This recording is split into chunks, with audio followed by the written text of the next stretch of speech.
Для чего это сделали?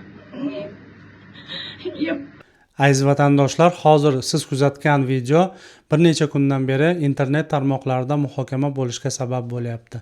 Shu sababdan agar siz Rossiya hududiga yoki boshqa davlat hududlariga sayohat maqsadida, o'qish yoki ishlash maqsadida bormoqchi bo'lsangiz, eng avvalo o'sha davlat to'g'risida ma'lumotlarni internet tarmoqlaridan o'qib, o'rganib va o'sha davlatga borganingizdan keyin qonun qoidalariga amal qilib yurishni tavsiya beramiz. Sababi siz o'qimasdan, izlanmasdan boshqa bir davlatga borib, qoidalarni siz bilmagan holatda buzadigan bo'lsangiz, bu sizga va yaqin oila a'zolaringizga jabr bo'lishi mumkin bo'ladi.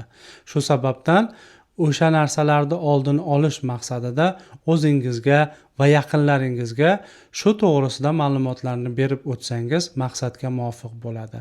Agar siz Rossiya hududida bo'lsangiz, o'qishga topshirmoqchi bo'lsangiz yoki bo'lmasa Rossiyadan tashqari O'zbekiston yoki boshqa davlatlarda bo'lib turib, masofali o'qishlarga hujjatlarni topshirib o'qimoqchi bo'lsangiz, bizga murojaat qilishinglar mumkin bo'ladi. Murojaat uchun telefon raqamlarini yozib qoldiramiz. Undan tashqari Instagram, Telegram, Max va WhatsApp orqali biz bilan bog'lanishingiz mumkin bo'ladi. Siz qayerda bo'lishingizdan qat'iy nazar o'zingizni ehtiyot qiling. Sog' bo'ling. Videoni maksimal yaqinlarga tarqatib qo'yasiz.